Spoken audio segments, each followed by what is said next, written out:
Welcome to this episode of Horrific History and Hauntings. I'm Beth. And I'm Ramy. We're your hosts, here to talk about the stories that the history books ignore. From horrific epidemics and ghostly hauntings to the catastrophes and tragic events that have sickened humanity. What are we talking about exactly? This episode... Wait, is there an event of the day? Oh, I couldn't find anything particularly interesting for this day in history, but I will mention that in 1961 on October 6th, which is the day we're recording, President Kennedy urged Americans to build bomb shelters because of the Cold War. Yes. It's funny that we're talking about Fallout so much on our other podcast, and that comes up today. Yeah. Which I would have. If I would have had the money, I would do it still just because I think it would be cool to have. I don't think anybody, they're definitely probably where we live, is never going to have anything like that happen likely, but still, I think it would be cool to have. Yes. Nice little hangout spot when you want to get away. Now, this episode, I was going to originally just do Resurrection Mary, but that would have been very short.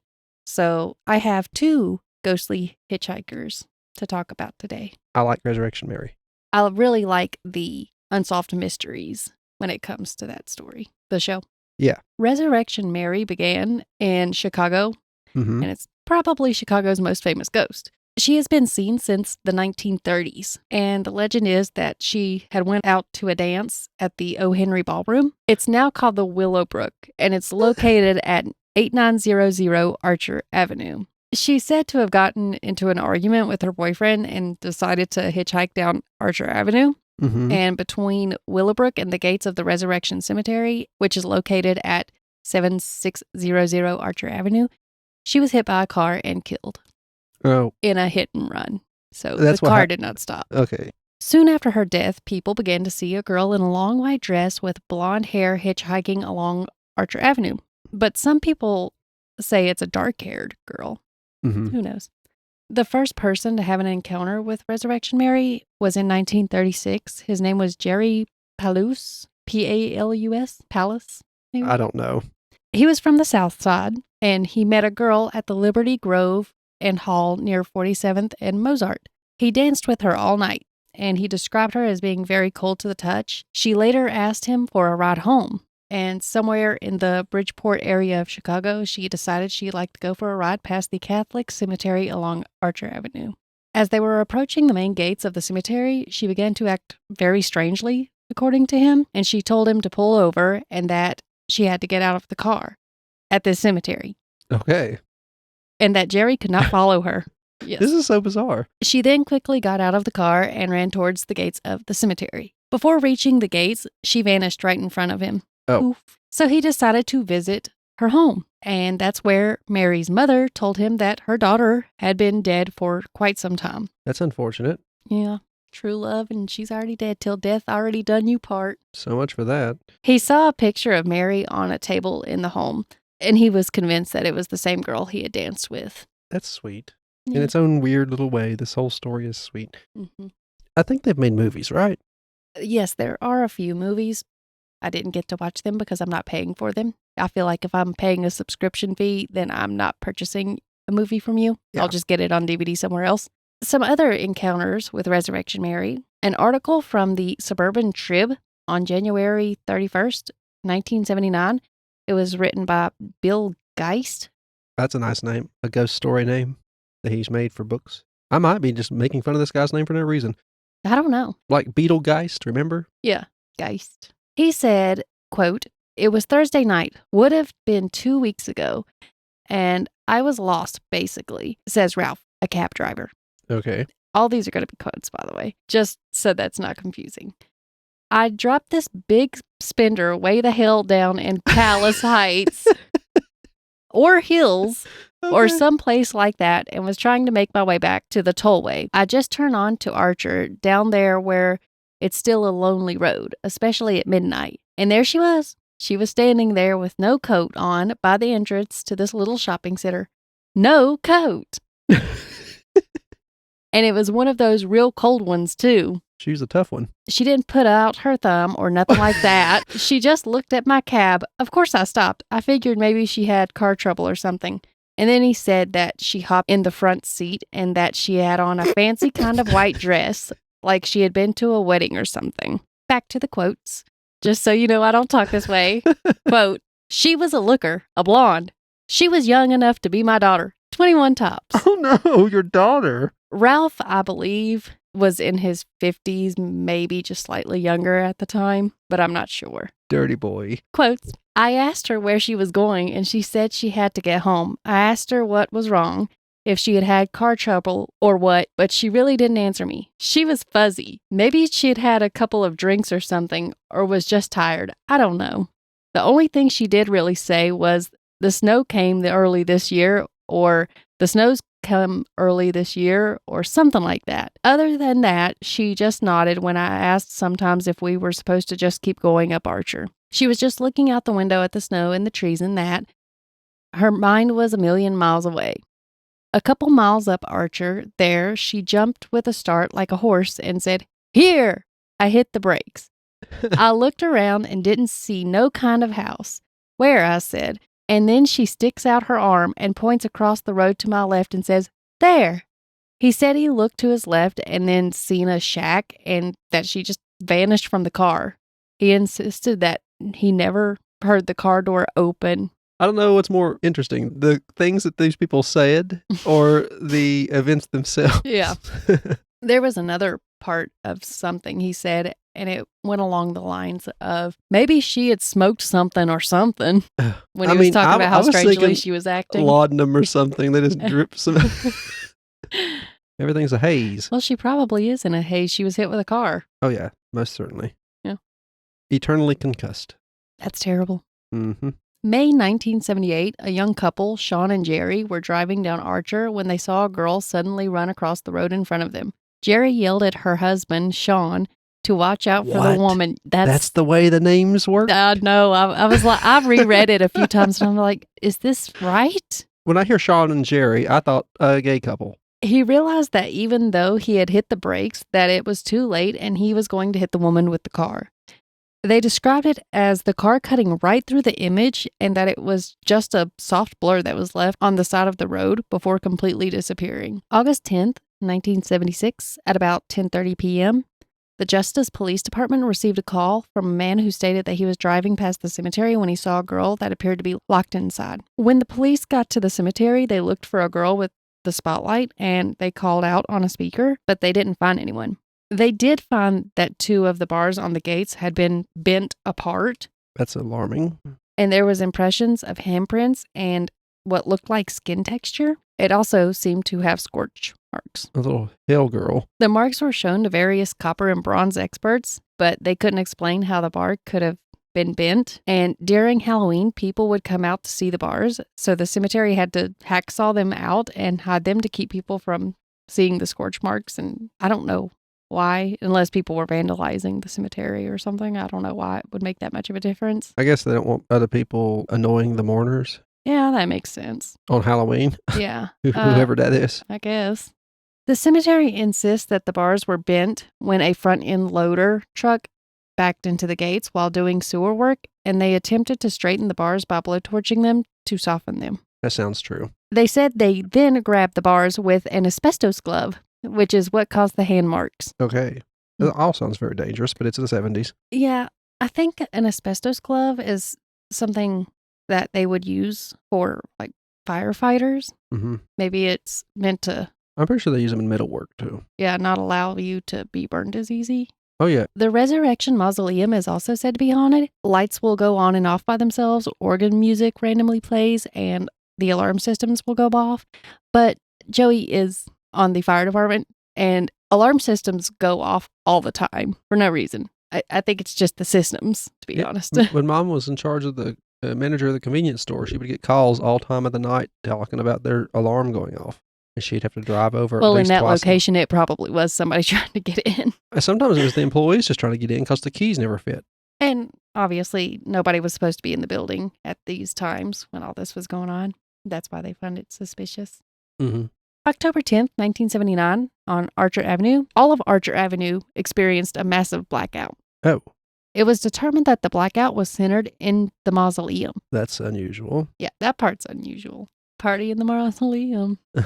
The Monster Mash. August 12th, 1976, 2 days after the cemetery gate bars were discovered bent, a Cook County squad car was investigating a hit-and-run victim. They found a girl in a Mustang with her CB microphone in her hands, and they asked her where the body could be found, but she said as soon as they turned on 79th Street, the body on the side of the road disappeared. I don't think she would have called the police if she had. Well, I don't know, because some people will do that, I guess. I'd be too afraid that I'd get in trouble. One early morning, it was about 2:30 a.m., a man was heading to work and had just passed Chet's Lounge when he saw a body of a woman lying in front of the gates. People are just dying to get in. He stopped to look at the lady lying there, and she was still alive. So look at there. He went to the police station. Okay, that's I'm reasonable. assuming this was a time when cell phones was not popular. Or invented. Yeah. So, yeah. And he told them he needed an ambulance and went back. The body was gone, but there was an impression where the body was lying. Just a little bit too much heroin. On August 29th, the 30th, and the 31st in 1980, Resurrection Mary was seen by dozens of people. Many people called the Justice Police to report it. I like that. The Justice Police. Sounds like a superhero. They never found her, but they found many people who was flagging them down to report what they had seen as well. September 7th, 1980, Claire Lopez Rendinsky, she was traveling with her boyfriend and 2 other friends, and they were driving down Archer Avenue when they spotted a girl walking on the grass on the right-hand side of the road. Mm-hmm. They immediately knew it was Resurrection Mary. They said that when they looked at her as they drove by, they noticed that she did not have a face and described it as looking like a black hole or a void where the face should have been. That'd be nightmare fuel. That would be terrifying. Mm-hmm. Just keep driving. Mind your own business. Does this stare not tell you to go away? September 5th, 1980, Tony K. He was a non-believer man from the South Side and was driving south on Archer that night. What is a non-believer man? He didn't believe in the supernatural or ghosts. You could have just cut out the man there. Okay. Tony K. was a non-believer from the South Side. He was driving south on Archer that night and saw a girl standing on the side of the road wearing a white dress. He stopped to ask her if she wanted a ride, and she accepted. She asked him to take her down Archer, and he tried to have a conversation with her, but she was not having it. He was not successful. Apparently, she would only answer, "Just take me down Archer." But from when I was reading this, it kind of sounded like he was trying to flirt with her and so on, so I can understand why. He even tried saying she looked like Resurrection Mary, but that he knew there was no such thing, and she wanted no part of that conversation either. He's a non-believer man. He tried to get her to go to Chet's Lounge and asked her for the money to pay for the food. and asked her if she would like a drink. He said he was going 45 miles per hour from the stoplight at 63rd and Archer until he got to the main gates of the cemetery. But the girl had disappeared from the passenger seat without him taking his foot off the gas pedal. I don't brake for nothing, honey. I don't blame her. You won't stop trying to get me to go to a bar and have a drink with you, and I'm disappearing. Bye. Ghosting you. I wonder if that's where that came from. Just before Christmas in 1980, she was seen dancing down Archer, east of Harlem. 2 young men. Why are there not young women picking her up? The 2 young men who saw her realized something very unusual was happening. I would too. They stood there and watched as she danced by them. Oh, They no. said they got a strange sensation as this happened. Other people walking by acted as if they didn't even notice the girl, which is just like when I act like I don't notice the crackhead in the gas station late at night. Got a strange sensation. That's called puberty. They had never heard of Resurrection Mary, apparently, until they went home and told their father about this experience, and he Gave him the birds and the bees talk. and he explained that it was Resurrection Mary after they described how she looked. That'd be alarming to learn that happened. I wouldn't go out again if I was like that young. And Mary had been seen dancing around the fence of the cemetery a week before this as well. And people just assumed she wanted out and told the police again. She's dancing, trying her best. Look at her flail. Oh. We shouldn't laugh. This is a tragic story in its own way. August 13th, Mm-hmm. 1980. Nick, a Brookfield man, was driving along Archer en route from the Holy Cross Hellenic Church. What? I have no idea where that's at. It has to be in Chicago. Holy Obviously. Cross Hellenic Church, Hellenic. He reached the main gates of the cemetery and noticed a black object up the road out of the view of his headlights. Between the gates and the mausoleum, he said his headlights hit the figure of a girl in a long flowing white dress. And I'm going to quote this. She walked right up to the end of the road, then just walked right into the middle of my lane.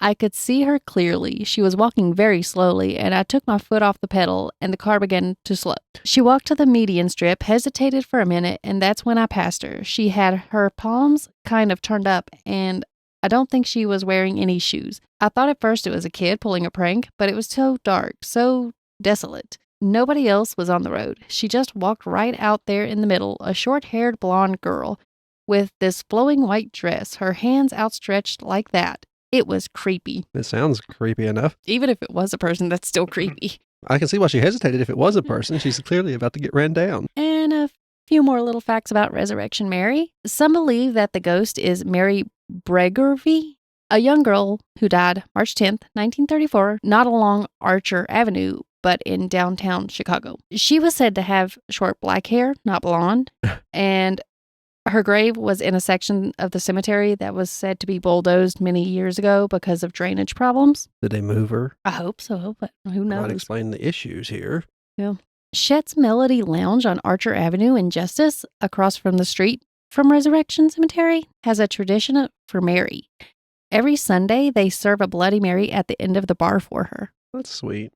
Yeah. And sometimes, apparently, she shows up. That's cool. Yeah. Wonder who plays Mary every time. Do you get different people? Is that why she has blonde hair and black hair? Sometimes. And that's all I have for Resurrection Mary. We're going to head into the red-headed hitchhiker. This one's a man. Located in Rehoboth, Rehoboth, Massachusetts. I love Massachusetts. On Route 44. He's described as being a well-built man between the ages of 45 and 55, normally wearing a red flannel shirt, dirty jeans, boots, longish red hair, bushy red beard, and empty, soulless eyes. He's sometimes seen with his thumb out, but sometimes he doesn't have his thumb out. And he will only get in the back seat, never in the front, even said by some to show up in their back seat without them stopping to pick him up. That's not friendly. No. When asked where he is headed, he will never answer. He will simply point down the road in the direction they are traveling. After a while, he will start to giggle. And then those giggles turn into uncontrollable, sinister laughter.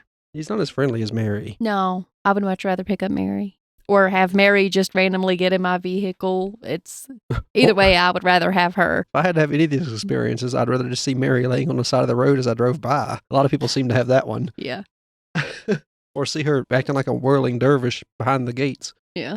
Eventually, he will simply vanish without the car stopping, no matter how fast the car is going. One person saw the hitchhiker's face by his car window while he was driving down Route 44. He described it as if the face was floating alongside him. Another said after he vanished from her car, the radio went silent, and then his creepy laughter came back, taunting her by name. Oh. And apparently he really likes to play with the radio, because I've read a lot of them where he would speak through the radio and taunt them through the radio. Huh. I don't like that. I don't listen to the radio in the car. He's also been known to yell at them. Yeah. It is unknown who this guy is. Some believe he may have been someone that was involved in a fatal car crash or was hit by a car and killed while walking along the road. But it's also said that he could be the spirit of a farmer from the 19th century before the road was built there. It might explain why you don't know where he's going. Maybe. I don't know. Why are you so mad, though? Gosh, you're all of a sudden in the middle of nowhere that you recognize, and somebody's got this weird metal wagon hauling you around.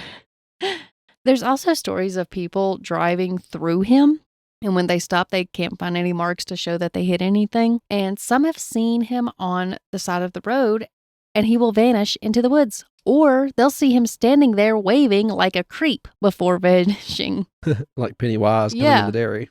Charles Robinson mentioned a couple of experiences in his 1994 book, New England Ghost Files. A couple who broke down at about 10 p.m. The woman stayed in the car while the man went to get help. They both suffered separate experiences. The man saw him on the side of the road and tried to talk to him, And the redheaded man began yelling at him and then disappeared, laughing from all directions as the man made his way back to the car. And while this was happening, the woman heard his voice come over the radio, taunting her until she ran from the car. Oh, I wouldn't leave the car. What's the point? You don't know. Well, the car's not going anywhere anyway. But I guess you could chase after your husband. Well, the thing is, I wouldn't have been left there in the first place because I would have been like, no, we're going to lock the car up. Now I'm going to walk with you. Better yet, we have cell phones now. I'm calling somebody or getting an Uber. Apparently, law enforcement does not like the attention the ghostly redheaded man brings, such as the paranormal investigators. Some people in the area don't have a problem with it, but law enforcement, I guess, finds it an inconvenience. I can see that. And before I get into some theories and the other notes, I have another one that I would like to mention. I think it happened in California. I'm not sure. There was this woman that was nude on the side of the road, just laying on the side of the road. Okay. I forgot what road it was on, but people would drive by and they saw this nude woman laying on the side of the road and they would call the police, but they never could find anything. Eventually, they found a car over the hill in that location with a woman dead inside, and her son was barely holding on to life, but he was still alive. Yes, I heard about this. That one, I believe, is also on Unsolved Mysteries. Yeah, that's where I've heard about this. Yes. And I figured that there wasn't much to that one, but it's kind of spooky and sweet that she managed to save her son after death. Now I'm going into the theories and a few other little notes to mention. Michael White's theory in his book Weird Science, The Unexplained Explained by Science, he writes about hallucinations and claims it explains away the majority of the hitchhiker stories. During long drives at night in secluded places, people tend to fall asleep, and the repetitive scenery, the sound of the motor, and the constant yellow and white lines in the road put us in this hypnotic state. Yeah.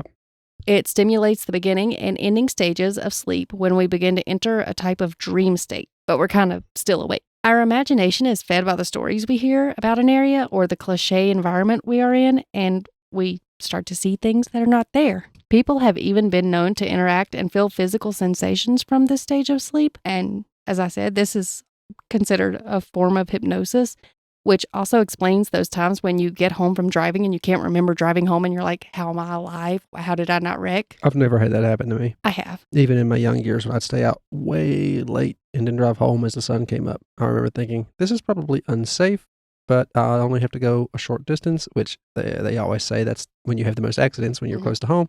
It is. That's where I've always hit a deer. Mm-hmm. Is close to home. But I made it, and I remember most of these trips. I remember thinking the sun's coming up behind me looking nice, and driving around the church and thinking I can't wait to get to the bed. It's just around the corner. And that's all I have for today. Well, that was nice. Yeah. Quick episode. I didn't really have much time to do anything else. Well, but I promise once this semester is over, all of my energy is going to be focused on this. We may even start videoing some of it or something. I've got the Twitch account and the YouTube set up. I just got to order the cameras now since we got the bandwidth to cover this kind of stuff. Cool. Yeah. Wait a minute. So I'm going to have to start putting decent looking clothes on and not pajamas and maybe a little bit of makeup. Yeah, she comes up here for her hair looking like something from Frankenstein's lab. I do not. I had just showered before I came up here. Oh, that explains the smell. Of Dove coconut? Or sorry, cocoa butter? Oh, I'm joking. I don't know. I don't smell nothing anyway. I got too many incense burning. Okay, well, that was nice. It was a nice story. If you like what you've heard here, we're part of the Gruesome Gaming Group's network, and we have 2 other podcasts on it. Leveling Duo, it's a podcast where me and my friend Dakota talk about video games we really enjoy, and we try to alternate each week who's talking about what. Also have Brother Knows Quest, it's a podcast where I tell Beth about random tabletop role-playing games, and she tells me what she thinks about them at the end. She might take a few notes while I'm talking. All these episodes that you hear will also be on YouTube. If you would rather watch it on YouTube or listen on a podcast player, you have an option now. Will be a link in the description of each episode of a Linktree link. When you click on it, it will take you to all of our socials. You can contact us, let Beth know what she might want to cover sometime. Have our Twitter, our YouTube, and our website for our podcasts. If you click on the website, it will have all of our episodes, all of our other shows. It'll have options to subscribe with your podcast player, and it will give you an option to tip us if you want to. Just click on whatever podcast you like and tip if you want. It'd really be appreciated. It would help us out. If your podcast player lets you leave reviews, we would appreciate a review. But if you message any of them, it will get to the person you wanted to hear. Yeah. We will contact each other. Yeah. To let the person you're trying to contact know. We try to make it as easy as possible without making one person having to take care of all the accounts. Really helps. Teamwork. Yep. Thank you for listening to HH&H. I've been Ramy. And I'm Beth. Goodbye.